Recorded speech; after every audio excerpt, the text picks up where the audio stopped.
Digitalízate con nós é o nome do programa impulsado pola Fundación Amigos de Galicia para dar resposta ao apagón tecnolóxico no que se atopan moitas familias con menores en idade escolarizada e poucos recursos. A chegada do coronavirus agravou a súa situación co impulso da educación online. Ante a situación que estamos a vivir, na que as aulas virtuais o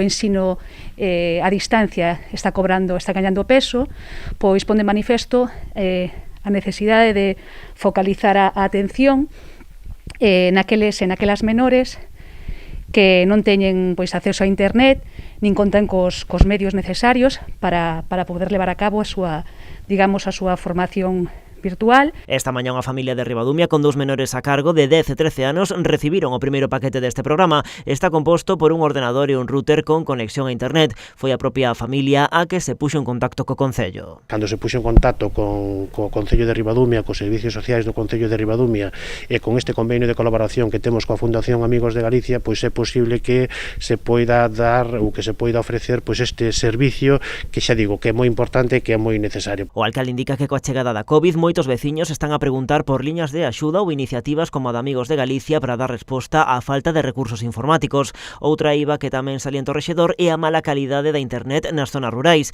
Pide ás administracións e compañías que aceleren o proceso de expansión da fibra. Dentro do Concello de Ribadumia facemos un chamamento ás institucións e tamén ás operadoras que de alguma maneira que nos teñen que ofrecer ese servicio que a veces que non chega e que a veces é difícil poder chegar a eles, porque o Concello de Ribadumia está a facer un esforzo e está facendo xestións precisamente para que isto poida chegar a todos os sitios. Dende a posta en marcha do Digitalízate con nós hai agora un mes, a Fundación Amigos de Galicia recibiu xa máis de 70 solicitudes. O programa conta co apoio económico da Xunta e tamén de algúns concellos, como é o caso de Ribadumia.